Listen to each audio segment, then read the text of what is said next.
Oke, shalom, selamat pagi semuanya.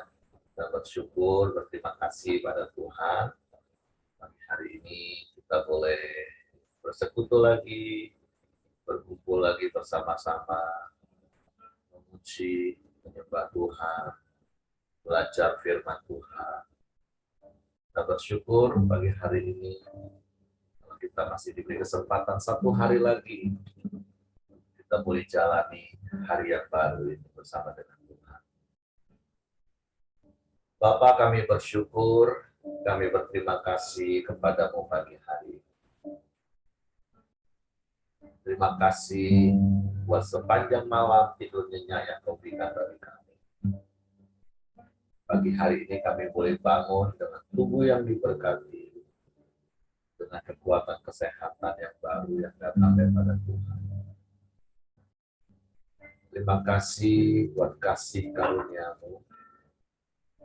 Terima kasih buat anugerah-Mu yang kau nyatakan dalam hidup kami. Tak habis-habisnya rahmat-Mu kau limpahkan dalam hidup kami. Dari hari-hari hidup kami sampai hari ini. Kami bersyukur kami boleh terus menikmati keindahan hadirat-Mu dalam hidup kami.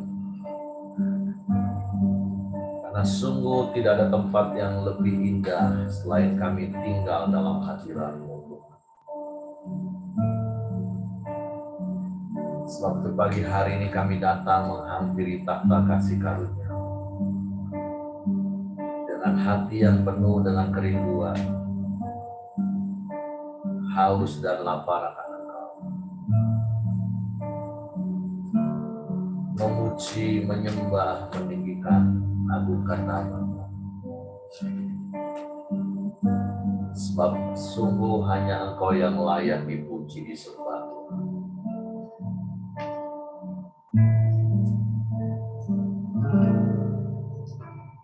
Satu hal yang ku rindu,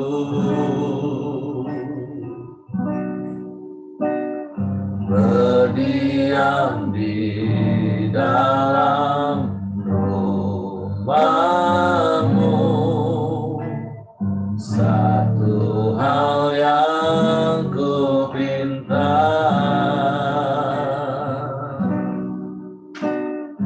menikmati baik-Mu Tuhan. Satu hal yang ku rindu, berdiam di dalam rumah-Mu. Satu hal yang ku minta, menikmati baik-Mu Tuhan.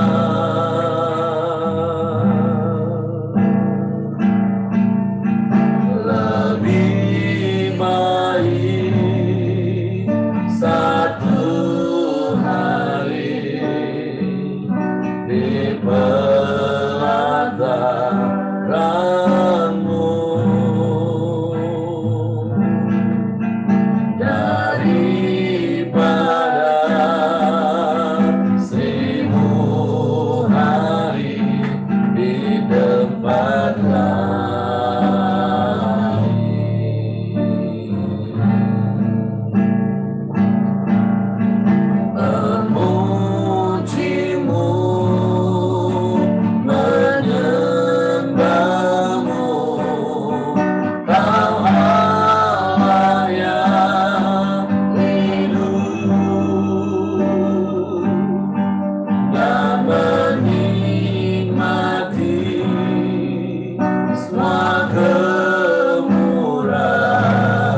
menikmati kuasa-Mu, menikmati kasih-Mu, menikmati keindahan bersama-Mu Tuhan selamanya.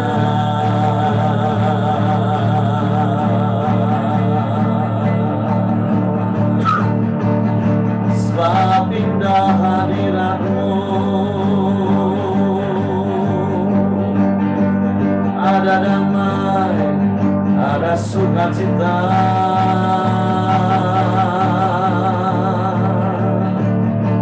ada ketenangan, ada ketentraman dalam hadirat-Mu Tuhan. Kami bersyukur, kami bersyukur.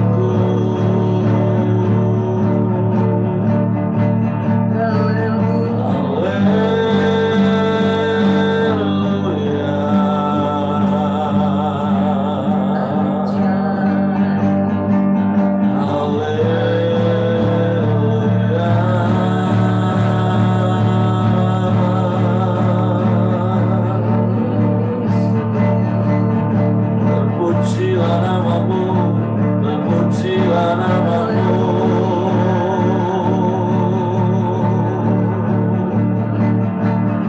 Kami sembah,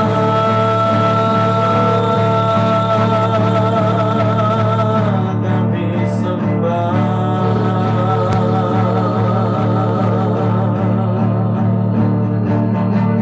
Indah hadirat-Mu Tuhan,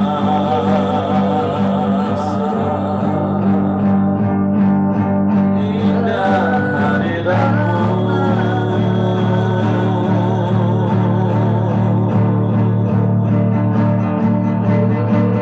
Bawa kami lebih dalam lagi di dalam-Mu Tuhan, lebih dalam mengenal-Mu, mengasihi-Mu.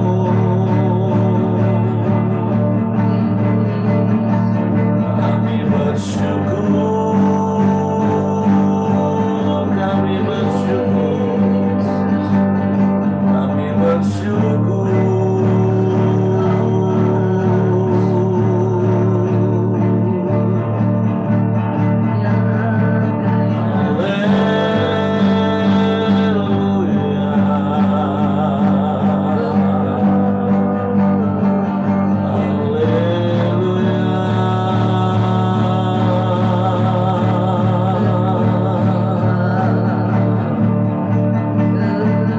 Terpujilah nama-Mu Tuhan,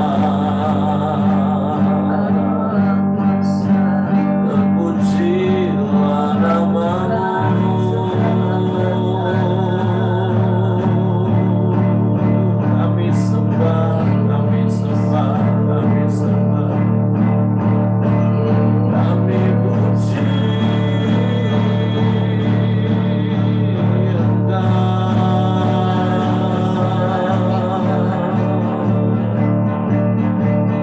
kami muliakan nama-Mu. Haleluya, haleluya, haleluya, haleluya.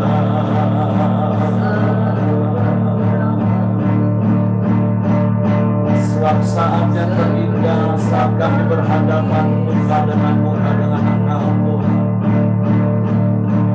memandang wajah-Mu,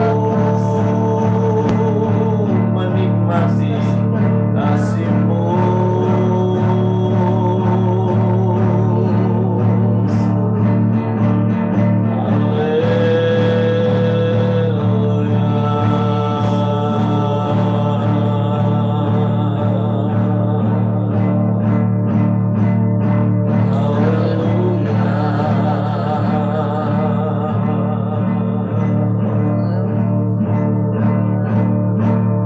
Saat yang terindah saat kami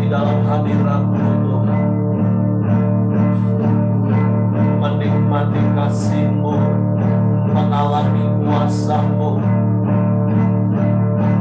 Haleluya.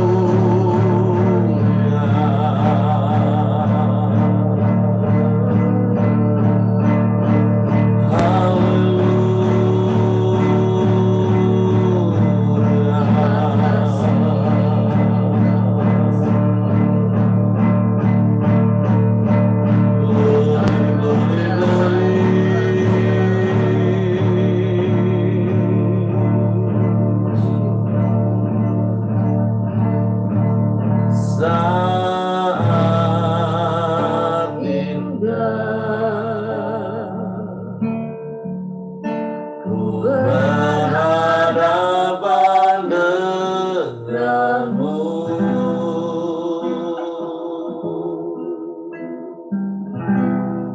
memandang wajah-Mu, Yesus kekasih jiwaku.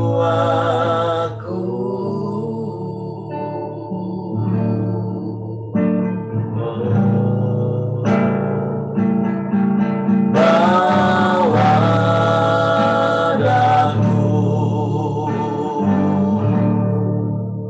erat dalam pelukan-Mu,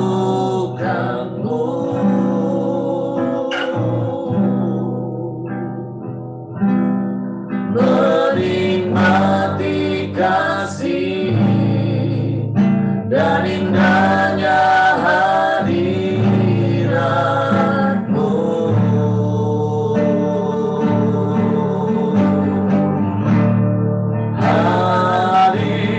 Hadirat-Mu Tuhan, ku rasakan. Amin. Kekudusan-Mu Bapa, penuhiku.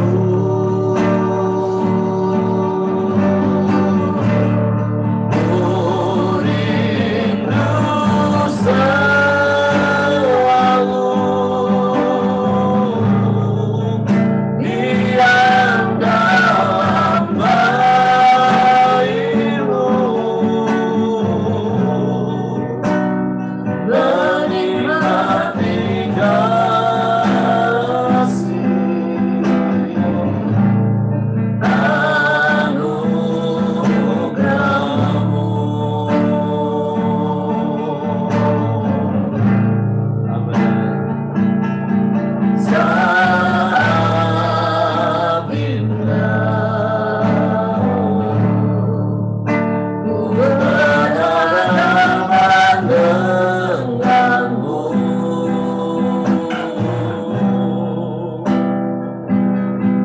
memandang wajah-Mu, Yesus kekasih jiwaku.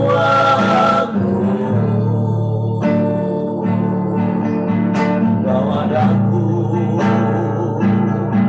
bawa daku, amin, haleluya, erat dalam pelukan-Mu,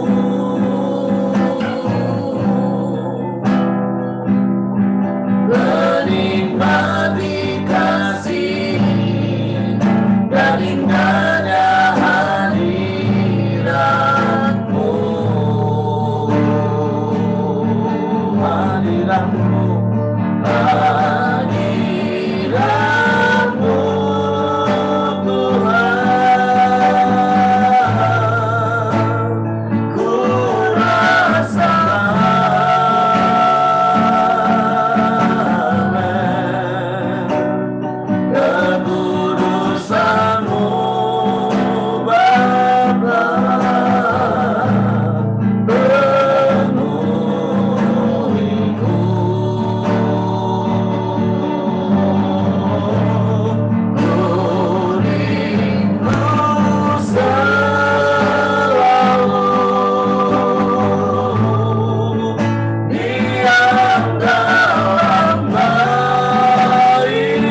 hadirat-Mu, hadirat-Mu Tuhan, ku rasakan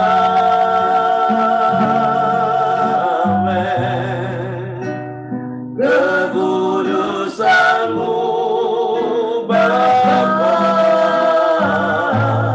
penuhiku.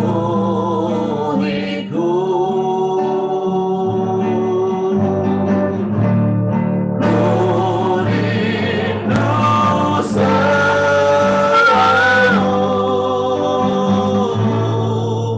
diam dalam bait-Mu, ya, menikmati kasih anugerah-Mu, menikmati kasih, menikmati kasih anugerah-Mu. Kami mau terus menikmati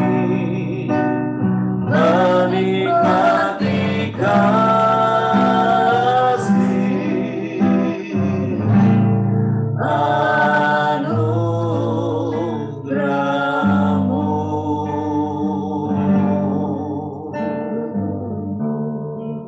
Kami mau terus menikmati kasih dan anugerah-Mu.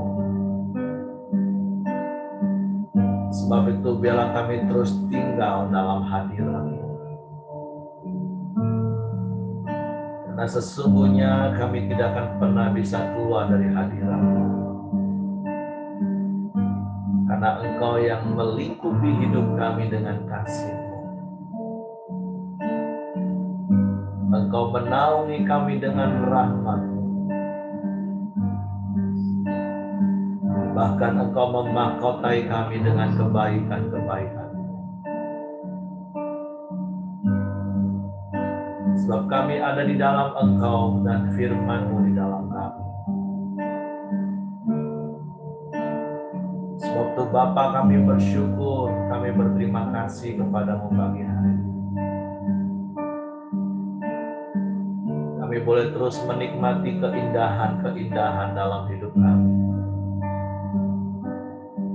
Menikmati damai sejahtera-Mu.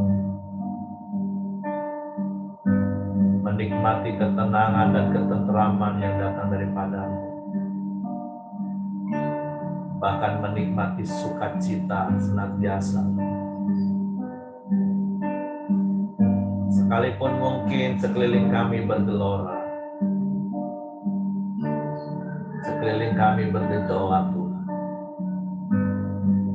Karena kami percaya kami ada di dalam Engkau, kami ada di dalam kerajaan-Mu yang tidak tergoncangkan oleh apapun. Sungguh biarlah kebenaran ini yang memerdekakan hidup kami. Sehingga hidup kami tidak lagi dipengaruhi, bahkan diintimidasi dengan apa yang terjadi di sekeliling kami. Tapi hidup kami sangat-sangat ditentukan karena Engkau ada bersama dengan kami. Sehingga kami boleh terus menikmati hari-hari hidup kami. Bahkan kami memuliakan Engkau dengan apa yang kami lakukan dan kami berbuat. Bapa, pagi hari ini kami bersyukur, berterima kasih kepada-Mu buat kesempatan hidup satu hari lagi yang Kau berikan bagi kami. Kami boleh menghirup udara yang segar. Kami boleh menikmati persahabatan satu dengan yang lain dengan kasih Tuhan. Kami menikmati keluarga yang dipenuhi dengan sukacita dan damai sejahtera. Kami menikmati segala hal, karena di dalam Engkau ada segala hal, dan Engkau lebih dari cukup bagi kami. Sungguh biarlah kebenaran-Mu memerdekakan hidup kami dari setiap rasa takut, rasa khawatir, rasa cemas. Dengan yakin kami berkata, Engkaulah penolong kami Tuhan. Dan Engkau penolong yang setia bagi kami. Bapa, kami bersyukur pagi hari ini. Kami mau siapkan hati kami lagi untuk firman. Roh Kudus, tolong kami untuk mengerti firman, untuk kami memahami firman, sehingga kami percaya firman, dan kami melakukan firman. Di dalam nama Yesus Tuhan, kami sambut firman-Mu. Haleluya, haleluya, haleluya. Amin. Oke, silakan Pak Johan. Ya, salam. Suara jelas tidak, Pak? Sip. Ya, kita salam, selamat pagi. Mari kita merenungkan firman. Kita baca dulu Alkitab ya. Firman Tuhan di Yohanes 5 ayat 1 sampai 18. Penyembuhan pada hari Sabat di kolam Bethesda. Sudah itu ada hari raya orang Yahudi dan Yesus berangkat ke Yerusalem. Di Yerusalem dekat pintu gerbang domba ada sebuah kolam yang dalam bahasa Ibrani disebut Bethesda. Ada 5 serambinya. Dan di serambi-serambi itu berbaring sejumlah besar orang sakit, orang-orang buta, orang-orang timpang, dan orang-orang lumpuh yang menantikan goncangan air kolam itu. Sebab suatu waktu turun malaikat Tuhan ke dalam kolam itu dan menggoncangkan air itu. Barang siapa yang terdahulu masuk ke dalam sesudah goncangan air itu menjadi sembuh, apapun juga penyakitnya.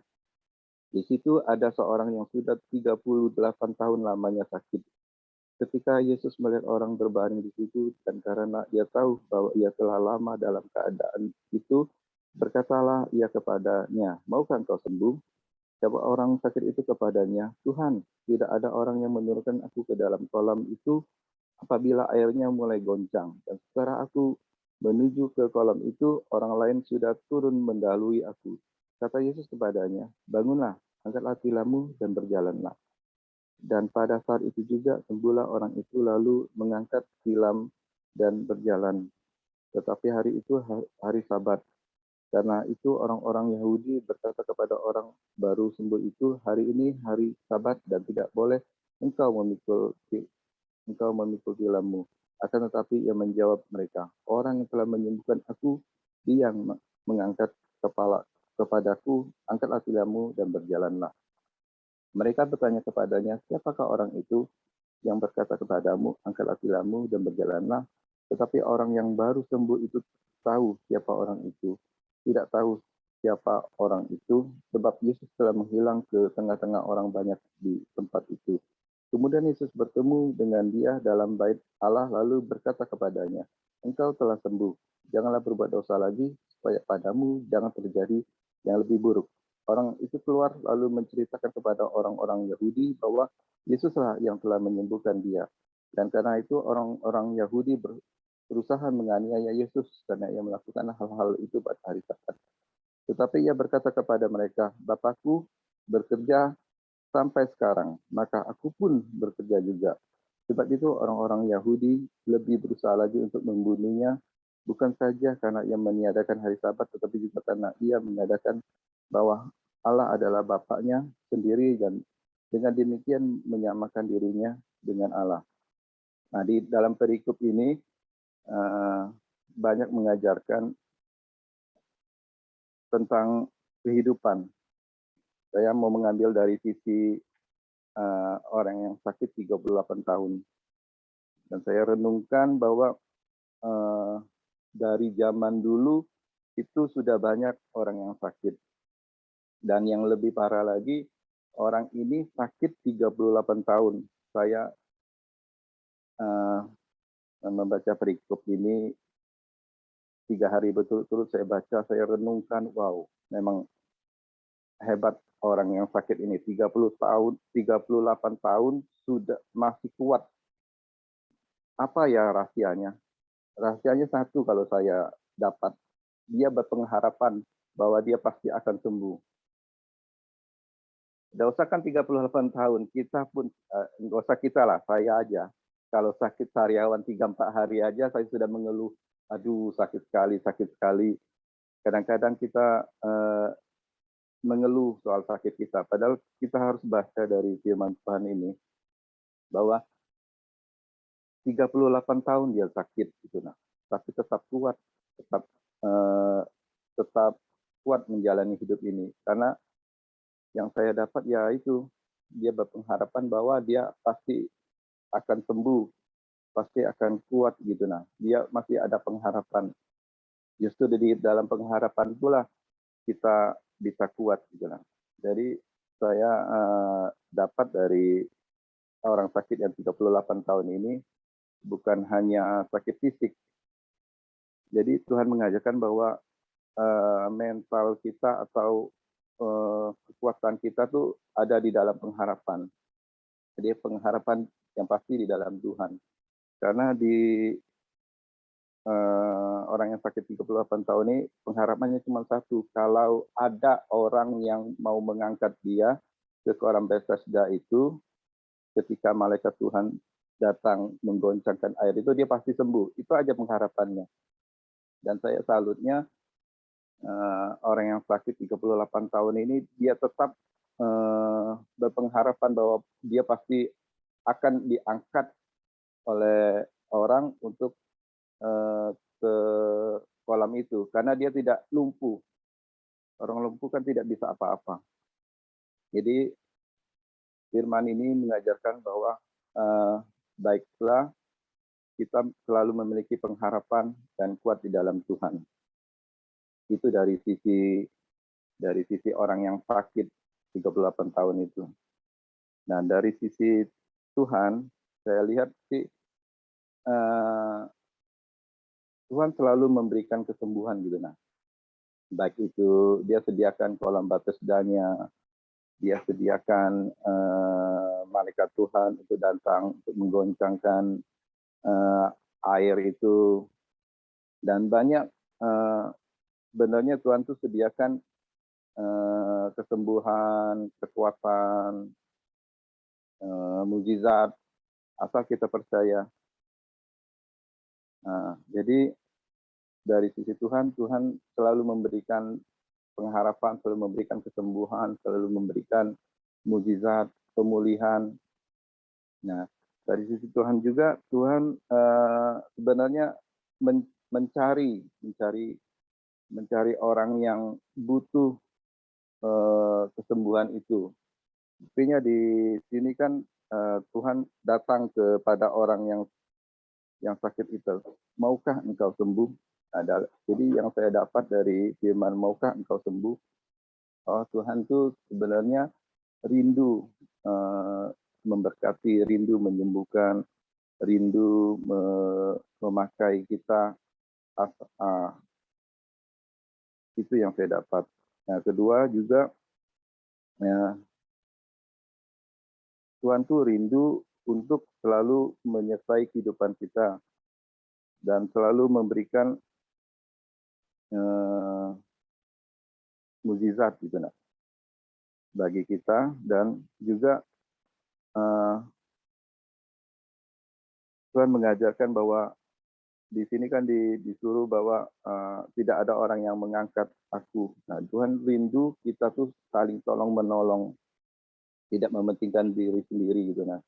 Jadi kalau ada teman kita atau butuh pertolongan, teman kita butuh doa, teman kita butuh itu ya kita tolong gitu nah, kita bantu karena, Tuhan tuh rindu kita ini tidak mementingkan diri sendiri.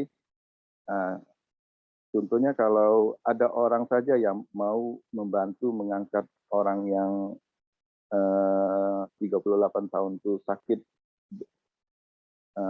ke kolam itu kan dia pasti sembuh. Jadi Tuhan mau mengajarkan bahwa hidup ini harus saling tolong-menolong, saling saling mengasihi, saling, me menolong lah gitu nah. Dan juga Tuhan rindu untuk kita ini selalu dekat dengan Dia dan menjauhi dosa. Karena di sini setelah kita disembuhkan, setelah kita ditolong, Tuhan tuh harapkan kita menjadi orang yang lebih baik. Dan di sini ada di ayat 14 kan, engkau telah sembuh, jangan berbuat dosa lagi, supaya padamu jangan terjadi yang lebih buruk. Nah, Tuhan rindukan kita nih sudah dipulihkan, sudah disembuhkan, sudah diangkat, harus lebih baik lagi dari sekarang. Jangan berbuat dosa lagi. Nah, Tuhan rindu begitu, sehingga nama Tuhan dipermuliakan. Dan juga ada yang saya dapat yang ya, karena orang-orang Yahudi berkata kepada di ayat 10, karena itu orang-orang Yahudi berkata kepada orang yang baru sembuh itu, hari ini hari Sabat, tidak boleh engkau memikul tilammu. Nah, ini kalau yang saya dapat ini mengajarkan bahwa kita jangan terikat dengan adat istiadat, dalam peraturan-peraturan, dalam memuji menyembah, dalam intinya jangan terlalu banyak peraturan, adat istiadat yang menghalangi kita untuk beribadah, yang menghalangi kita untuk dekat kepada Tuhan. Intinya kita harus lebih mengasihi Tuhan dari segala kepercayaan atau adat istiadat. Dan yang juga Tuhan mengajarkan kita untuk selalu berpengharapan pada Tuhan, bahwa apapun masalah, sakit, penyakit, masalah pergumulan apapun, itu Tuhan pasti tolong kalau kita percaya dan berharap kepada Dia. Itu aja Pak Heri. Oke, terima kasih Pak Johan. Memang kisah ini sebuah kisah yang sudah sangat-sangat umum dan tentu ada begitu banyak hal yang dapat kita pelajari. Tapi seperti apa yang Pak Johan tadi katakan, paling tidak yang pertama dalam hidup ini kita harus tetap punya pengharapan. Yang kedua, kita peduli. Karena memang kalau kita merenungkan ayat-ayat ini kan tentu ada begitu banyak sisi yang mungkin nanti Bapak Ibu juga bisa dapat dari sudut pandang yang berbeda. Nah, tadi Pak Johan bilang orang yang sakit ini hebat ya, sampai 38 tahun masih punya pengharapan. Tapi apakah dia masih punya pengharapan atau sebenarnya dia sudah buat? Sebenarnya dia juga sudah nggak tahu lagi apa yang mau dibuat. Tapi ya sudahlah, daripada nggak ada, dia tetap di situ. Karena dari ungkapan dia waktu Yesus bertanya, maukah engkau sembuh? Nah, itu ciri-ciri orang yang frustasi sebenarnya. Bukan orang yang punya pengharapan. Karena dia mulai menyalahkan lingkungan, menyalahkan keadaan, menyalahkan sekeliling. Nah, tapi ya sekali lagi terlepas dari apa yang dialami oleh orang yang sakit di kolam Bethesda ini, tapi mari kita renungkan hidup kita. Ada satu kebenaran yang seringkali juga saya sampaikan, Tuhan itu lebih fokus beresin hati kita daripada masalah kita. Berbeda dengan kita lebih cenderung fokus berusaha untuk beresin masalah kita sampai kita nggak bisa jaga hati kita. Sehingga kita bisa kecewa, kita bisa frustasi, kita bisa marah, ketika kok seakan-akan orang nggak peduli dengan kita, seakan-akan orang kok nggak care dengan masalah kita. Nah, tapi seperti apa yang Yesus lakukan, karena sekali lagi ada kalimat yang dikatakan, karena Yesus tahu karena dia Tuhan, bahwa orang itu sudah 38 tahun di situ. Dan memang secara jelas apakah dia sakit lumpuh, tidak ditulis sakit, Tetapi ada beberapa indikasi yang menunjuk bahwa orang ini lumpuh. Karena ungkapannya katakan tadi, kalau air itu bergoncang, nggak ada orang yang mengangkat aku. Berarti dia butuh orang lain. Nah, makanya poin yang kedua, seperti Hengki tadi katakan, apakah karena memang di situ rata-rata semua orang sakit, tapi saya pikir juga enggak. Mungkin juga ada keluarga-keluarga yang menemani orang sakit. Nah, tapi ya seperti Ko Johan tadi, katakan, ya yuk kita harus belajar peduli satu dengan yang lain. Tapi hal yang pertama yang jauh lebih penting itu kita harus beresin hati kita setiap saat. Karena kalau hati kita nggak beres, ya masalah kita nggak beres-beres. Karena kalau kita baca kisah ini kan, ada orang timpang, lumpuh, buta, bisu, semua macam sakit penyakit ada di situ. Saya pernah katakan, kalau dilihat secara logika, siapa yang akan bisa sembuh lebih duluan? Orang buta kah? Orang bisu, orang tuli, orang timpang, atau orang lumpuh? Saya mau kasih tahu, kesempatan sih semua sama. Kalau kita praktek seluruh kebenaran. Nanti begini, kalau istri saya ngomong orang timpang, iya, mungkin orang timpang akan bisa menang, karena dia bisa melihat, dia bisa mendengar, dan dia masih bisa berjalan walaupun tertatih-tatih, tertimpang-timpang. Kan kalau orang buta, dia nggak bisa melihat apakah ada goncangan, walaupun mungkin dia peka dengar, oh ada goncangan air, tapi belum tentu juga itu goncangan yang malaikat turun. Jangan-jangan ada orang yang sedang cuci kaki di kolam itu. Nah, arti seperti ini. Seringkali kita fokus dengan alasan untuk sayang diri sendiri, tidak fokus dengan tujuan. Padahal kan setiap kita, seperti tahun lalu kita sudah belajar, kita juga harus bertekun dalam persekutuan. Makanya poin yang Ko Johan tadi sampaikan yang kedua, ini yang yuk kita benar-benar mau praktek bahwa kita mau saling peduli. Tapi seperti yang saya katakan, hidup ini selalu ada dua sisi mata uang yang harus berjalan bersama-sama. Jangan kalau nanti kita dengar khotbah, wah kita harus peduli satu dengan yang lain. Kita hanya ada di satu sisi, menuntut orang untuk peduli dengan kita. Enggak. Bagian kita adalah peduli dengan orang lain. Bukan menuntut orang untuk peduli dengan kita. Nah, jadi balik-balik ya memang ini bicara tentang sudut pandang kita. Tapi bagi saya dalam hidup ini selalu ada dua sisi. Dan bagi untuk firman, itu sisinya adalah selalu untuk saya. Ketika firman Tuhan ngomong, kamu harus punya pengharapan, yaitu berarti bagi saya. Ketika Tuhan ngomong, kita harus peduli, itu untuk saya. Saya hanya mau lakukan bagian saya. Saya tidak menuntut orang untuk melakukan firman yang disuruh peduli, untuk mempedulikan saya. Nggak seperti itu. Nah, kalau kita mempunyai sudut pandang yang salah, akhirnya kita akan menjadi seperti orang yang sakit ini. Sampai 38 tahun. Kalau sampai 38 tahun masalah kita nggak beres-beres, maaf. Sebenarnya yang bermasalah itu kita. Kenapa sampai 38 tahun nggak selesai-selesai? Bukankah kita bisa ngomong bersama dengan Tuhan, kita bisa lakukan segala perkara. Tapi sekali lagi fokusnya jangan masalahnya harus beres. Yang penting hati kita beres. Beberapa hari ini kan saya selalu ngomong sama mama saya, ya mama harus berdamai dengan keadaan fisik. Jangan disesali, jangan direnungi, jangan jadi hal yang menakutkan. Harus berdamai, memang faktor usia sudah seperti itu. Semakin hatinya nggak beres, ya semakin drop. Nah, begitu banyak orang kan frustasi seperti orang yang sakit 38 tahun.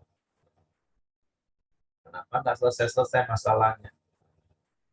Ya masalahnya kan di hati, yang nggak selesai. Tapi sekali lagi seperti apa yang Ko Johan tadi katakan, yuk kita mau belajar saling peduli satu dengan yang lain. Itu saja yang saya tambahkan, karena sekali lagi saya percaya ada begitu banyak hal yang bisa kita belajar dari perikop ini, baik tentang sabar, poin yang ketiga seperti Ko Johan tadi sampaikan. Oke, Ko Simon mau tambahkan sesuatu? Ya, pagi semua. Pagi. Ayat ini memang tadi saya belum ngomong aja sih, saya bilang, nah ini Papi pasti mau ngomong. Ini versinya Johan ya tentang masalah fisik ya. Bagus. Kalau saya mau baca ini dan menyadarkan saya juga adalah karakter. 38 tahun ya. Saya rasa saya hampir 49 tahun baru sadar. Nah, ini dalam hal kesadaran ya. Tuhan bilang maukah engkau sembuh, ya kan? Nah, kita ini selalu kadang suka mengeluh, kita tidak pernah introspeksi diri kita, sehingga kita tidak tahu apa sebenarnya sesungguhnya penyakit yang menggerogoti hidup kita. Ya, fisik kita tidak apa-apa, sehat, ya kan? Tapi yang menjadi sakit karakter ini sangat bahaya. Maka kata di ayat 8, kata Yesus kepadanya, bangunlah, angkatlah tilammu dan berjalanlah. Kita suka sekali ya, tidak mau belajar, cuma hanya maunya apa? Berkeluh kesah, menuntut orang lain, ya. Tapi kita nggak pernah sadar bahwa sesungguhnya penyebab itu adalah kita.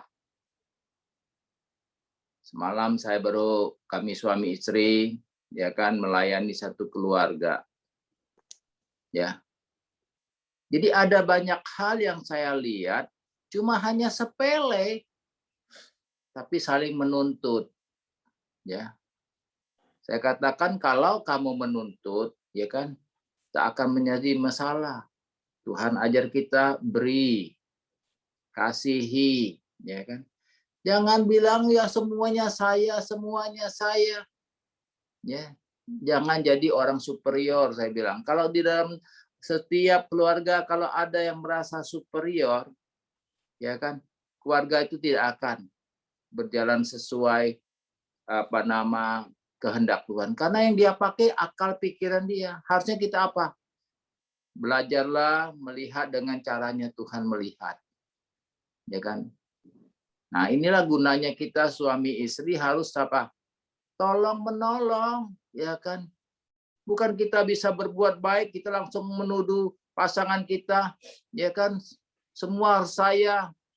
Nah, itu masih ada penyakit yang perlu, ya kan, hari ini kata firman Tuhan, bangunlah, angkatlah, ya kan, kelakuan-kelakuan yang jelek itu, ya, untuk kita tinggalkan. Kita harus berjalan, jangan. Saya teringat ketika orang-orang waktu Yesus lahirkan, orang-orang Majus itu kan, ketika dia ketemu Tuhan Yesus, dia nggak pulang lagi lewat jalan lamanya, tapi dia jalan baru, muter jalan baru. Karena apa? Hidup kita ini ketika kita sudah merasakan dan kita terima Yesus, ya kan, harus ada memang terjadi perubahan. Tapi ya kan, memang tidak gampang. Saya umur 50 tahun baru sadar hidup ini. Ya kan, jadi karakter-karakter ini ya kan harus kita benar-benar ya sembuh. Kalau nggak sembuh ada korban, ya.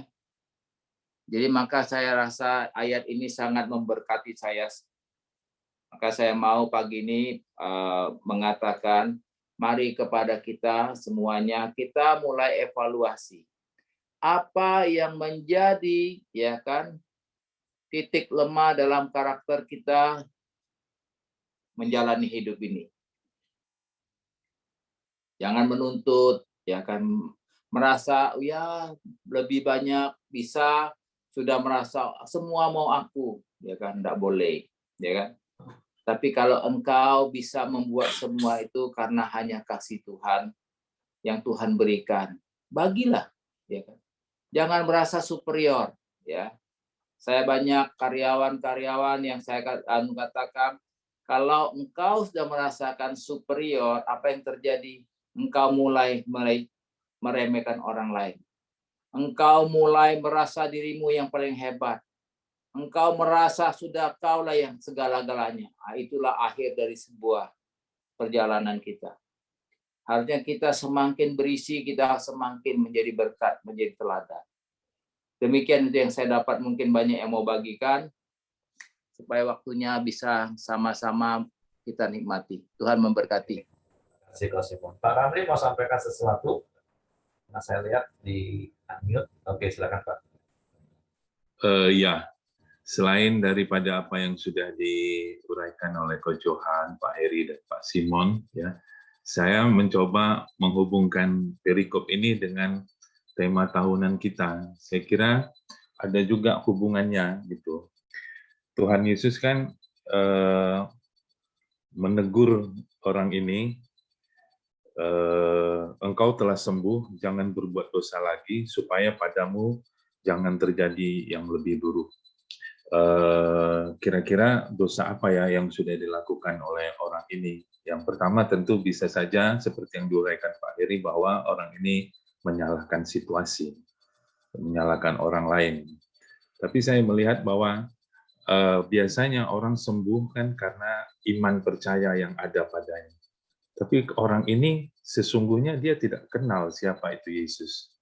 Waktu Yesus datang kepadanya, berdiri di hadapannya, bertanya kepada dia, maukah engkau sembuh? Dia ngomong yang lain.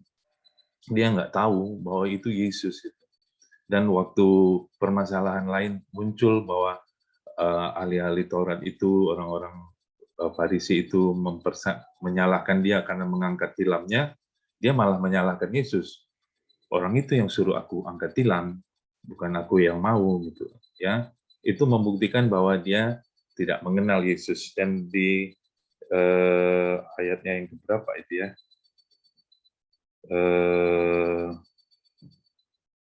tetapi ayat yang ke-13, tetapi orang yang baru sembuh itu tidak tahu siapa orang itu. Jadi orang ini tidak kenal siapa Yesus, tapi Yesus menyembuhkan. Ini luar biasa ya, bahwa kesembuhan bisa terjadi walaupun tidak ada kepercayaan di sana, tapi semata-mata hanya karena belas kasihan Tuhan. Tuhan berotoritas untuk menyembuhkan. Nah, ini menjadi semangat bagi kita untuk kita senantiasa berdoa ya, bagi orang-orang yang sakit, orang yang tidak percaya, supaya belas kasihan Tuhan muncul atas mereka, walaupun mungkin mereka belum dapat percaya gitu. Nah, yang menarik adalah bahwa menurut saya dosa, salah satu dosa yang Yesus peringatkan adalah dosa tidak mengenal Allah. Jadi pengenalan akan Allah itu harus kita bangun, karena itu bisa menjadi dosa, itu bisa menjadi penghalang bagi kita untuk untuk mengalami Tuhan gitu. Bahwa mengenal Allah membuat kita menjadi kuat dan bertindak. Ini terbukti kan pada orang ini, dia tidak mengenal Allah sehingga dia tidak bertindak, dia cuma pasrah aja 38 tahun ya. Padahal kisah-kisah tentang Tuhan mungkin sudah beredar di sana sini, tapi dia tidak berusaha, menurut saya tidak berusaha mencari tahu siapa itu Yesus. Jadi yuk mari sama-sama kita terus bangun pengenalan kita akan Tuhan, semakin hari semakin baik. Demikian, Tuhan Yesus memberkati. Oke, terima kasih Pak Ramli. Jadi inilah enaknya kalau kita sama-sama belajar tentang firman, kita dapat banyak hal dari satu perikop. Ya, seperti apa yang Pak Ramli tadi katakan kan. Nah, jadi memang tanda dan mujizat itu untuk orang yang belum percaya Yesus sesungguhnya, artinya kasih karunia Yesus sembuhkan. Dan bagi kita orang yang sudah percaya Yesus, kita harusnya hidup dalam hikmat dan kasih karunia. Artinya begini Bapak Ibu, kalau awal-awal kita jadi orang percaya, bolehlah dikit-dikit minta mujizat, dikit-dikit minta mujizat. Nah, tapi dengan berjalannya waktu kita harus berhikmat supaya nggak timbul banyak masalah sendiri. Karena seringkali masalah itu kan muncul karena kita sendiri, bukan karena keadaan yang lain. Tapi ya ada 4 barometer yang saya pernah ajarin kan. Nah, oke, terus kita berjalan dalam hikmat. Dan kata kuncinya seperti Pak Ramli tadi katakan, semakin mengenal siapa itu Tuhan. Oke, Pak Santo mungkin mau tambahkan sesuatu? Oh enggak. Jadi sekali lagi banyak hal tentu yang kita dapat pagi hari ini. Jangan banyak alasan, beresin hati, hidup mengenal Tuhan lebih dalam lagi, sehingga kita berjalan di dalam hikmat dan kasih karunia, sehingga kalaupun ada situasi, nah saya lebih suka memakai kata situasi sih, karena bagi kami kata masalah itu sudah dibuang sebenarnya. Apapun situasi yang Tuhan izinkan dalam hidup kita, ketika kita berjalan dalam hikmat dan kasih karunia Tuhan, pasti bisa selesai. Tapi kalau ada satu situasi atau masalah yang nggak selesai, seperti Pak Simon tadi katakan, coba koreksi diri sendiri. Jangan salahin orang, salahin lingkungan, apalagi salahin Tuhan. Nah, balik-balik, hidup ini 100% tangan Tuhan, tapi 100% juga di tangan kita. Karena Tuhan menyertai tangan kita. Makanya, yuk orang-orang yang mengenal Tuhan, dia akan semakin berjalan dalam hikmat dan kasih karunia. Atau kalau bahasa Yohanes 1, ayat 14, seperti Yesus yang pernah kita kupas, berjalan di dalam kebenaran dan kasih karunia. Jadi jangan dikit-dikit minta mujizat. Bukan berarti Tuhan nggak bisa buat mujizat, bisa. Tapi orang yang semakin mengenal Tuhan, kalaupun nggak terjadi mujizat dalam hidupnya, dia akan tetap bisa bersyukur, dia tetap akan bersuka cita, dan itu justru yang membuat dia nggak akan mengalami masalah. Sudut pandang kita akan jadi benar. Oke, itu saja. Kalau tidak ada lagi yang menambahkan, saya kembalikan kepada Hengki. Oke, mari kita masuk dalam doa sepakat kita di pagi hari ini. Silakan, Edi.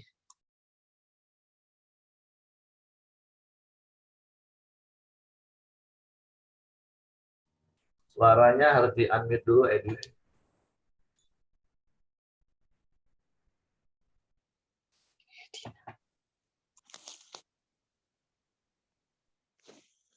Mari Bapak Ibu Saudara yang terkasih, kita bersatu hati dalam doa. Tuhan, terima kasih buat pagi hari ini, buat kebenaran firman-Mu yang Kau telah sampaikan Tuhan melalui hamba-hamba-Mu yang Kau percayakan. Tuhan, kami bersyukur di pagi hari ini, kami boleh bersama-sama lagi Tuhan untuk bersekutu dengan Engkau ya Tuhan. Kami percaya Tuhan, ini adalah karena kasih karunia-Mu Tuhan, Engkau yang terus memberikan kami kekuatan, kesehatan di tahun yang baru ini ya Tuhan. Saat ini kami mau bersatu hati, kami mau berdoa buat Ibu Mirianti yang akan berangkat ke Surabaya pada pagi hari ini. Biarlah Tuhan, Kau sertai kendaraan ataupun mobil yang dia pakai Tuhan. Biar Engkau tutup bungkus dengan kuasa-Mu Tuhan, dan Engkau tibakan sampai ke tujuan dengan tanpa kekurangan suatu apapun ya Tuhan. Dan biarlah Tuhan, dia akan mengambil hasil MRI Tuhan di rumah sakit ya Tuhan. Biarlah hasil ini akan keluar pada hari ini Tuhan. Apapun yang terjadi Tuhan, hasilnya Tuhan. Biarlah Engkau senantiasa Tuhan yang berkati Ibu Mirianti Tuhan, memberikan kekuatan, memberikan hikmat-Mu Tuhan, sehingga ia boleh bersuka cita Tuhan, apapun hasil yang ia terima ya Tuhan di pagi hari ini Tuhan. Terima kasih Tuhan. Kami juga mau berdoa buat Ibu Teti. Tuhan juga pulihkan Tuhan segala sakit penyakit apapun yang dia alami Tuhan di masa tuanya ini Tuhan. Biar Engkau juga memberikan hikmat-Mu Tuhan kepada dia Tuhan, supaya ia boleh selalu bersyukur kepada Engkau Tuhan di dalam pergumulan, di dalam sakit penyakitnya Tuhan, di masa tuanya ini ya Tuhan. Ajar dia Tuhan untuk selalu berharap dan bersandar kepada Engkau ya Tuhan. Terima kasih Tuhan. Kami juga mau berdoa buat Ibu Dorcas. Tuhan juga memberikan kesehatan selalu Tuhan. Karena operasinya boleh berjalan dengan lancar ya Tuhan. Tuhan juga terus pulihkan Tuhan dari segala organ-organnya Tuhan yang mungkin rusak Tuhan. Biar Engkau terus memulihkan dan memberikan kesembuhan ya Tuhan. Terima kasih ya Tuhan. Kami juga mau berdoa buat Bapak Denny Ong Tuhan. Kami tidak tahu Tuhan apa yang menjadi permasalahan di dalam kehidupannya Tuhan. Maupun beban hidupnya ataupun kegelisahan ataupun pikirannya Tuhan. Biar Engkau mau jamah Tuhan saat ini juga Tuhan. Biarlah Tuhan tangan kasih-Mu Tuhan dan belas kasihan-Mu Tuhan menyertai Bapak Denny Ong Tuhan, sehingga dia boleh mendapatkan kekuatan yang daripada Engkau Tuhan, dan ia boleh mendapatkan damai sukacita yang daripada Engkau Tuhan. Kita juga mau berdoa buat rekan-rekan kita yang ikut Korem Deo di pagi hari ini Tuhan. kami mau bersatu hati ya Tuhan, khususnya bagi mereka yang tidak hadir Tuhan pada pagi hari ini Tuhan. Kami tidak tahu Tuhan apa yang menjadi permasalahan mereka Tuhan, dan apa yang menjadi kerinduan mereka Tuhan. Biarlah Tuhan Kau juga tolong Tuhan, untuk mereka boleh bersama-sama lagi dengan kami Tuhan, untuk ikut korendio pada pagi hari ini ya Tuhan. Kita juga mau berdoa untuk bangsa dan negara kita. Tuhan, saat ini juga kami mau berdoa Tuhan buat bangsa negara kami Tuhan. Biarlah Tuhan Kau terus campur tangan Tuhan, Kau terus memberkati bangsa dan negara kami Tuhan. Apapun yang akan terjadi di tahun ini ya Tuhan, kami percaya Tuhan bahwa kami selalu berharap dan bersandar kepada Engkau ya Tuhan. Engkau juga terus pimpin Tuhan para pemimpin bangsa negara kami Tuhan. Kau pakai dengan hebat, dengan luar biasa Tuhan, untuk memimpin bangsa dan negara kami ini ya Tuhan. Kita bersama-sama doa Bapa kami di sorga. Bapa kami di sorga, kuduskanlah nama-Mu, datanglah kerajaan-Mu, jadilah kehendak-Mu di bumi seperti di surga. Berikanlah kami pada hari ini makanan kami yang secukupnya, dan ampunilah kami akan kesalahan kami seperti kami juga telah mengampuni orang yang bersalah kepada kami. Dan janganlah membawa kami ke dalam pencobaan, tetapi lepaskanlah kami daripada yang jahat. Karena Engkaulah empunya kerajaan, kuasa, dan kemuliaan sampai selama-lamanya. Pak Dr. Ramli, silakan tutup dalam doa, Pak. Bapa kami bersyukur, kami berterima kasih buat hari ini. Kami boleh bersama-sama berkoramdiu, kami boleh memuji, memuliakan nama-Mu, kami boleh memandang wajah-Mu, kami boleh mendengarkan kebenaran-kebenaran firman-Mu yang menguatkan dan meneguhkan kami ya Tuhan. Dan tiba saatnya kami mau serahkan hidup kami sepanjang hari ini ke dalam tangan Tuhan. Biarlah sepanjang hari ini kami boleh menikmati, mengalami perjumpaan dengan Tuhan. Kami boleh mengalami kasih sayang Tuhan, kasih karunia Tuhan, kekuatan, perlindungan, bahkan berkat-berkat Tuhan yang melimpah di dalam kehidupan kami. Tuhan tuntun pekerjaan kami, Tuhan berkati bisnis, pelayanan kami, apapun yang kami kerjakan sepanjang hari ini, kami percaya boleh Tuhan buat berhasil. Terima kasih Tuhan, puji nama-Mu. Di dalam nama Tuhan Yesus kami mau terima kasih karunia daripada Allah Bapa, kami sejahtera daripada Tuhan Yesus, serta persekutuan daripada Allah Roh Kudus, kami terima hari ini sampai selama-lamanya. Di dalam nama Tuhan Yesus kami sudah berdoa. Haleluya. Amin. Nah, oke, puji Tuhan. Dan satu lagi, seperti poin yang tadi Coach Johan sampaikan, peduli. Tadi kita sudah doakan teman-teman kita. Saya berharap ada satu nama yang Tuhan taruh dalam hati Bapak Ibu pagi ini. Ingetin teman-teman di grup Koramdio. Ingetin satu orang, ingetin satu aja. Oke, semangat pagi. Selamat beraktivitas. Tuhan memberkati.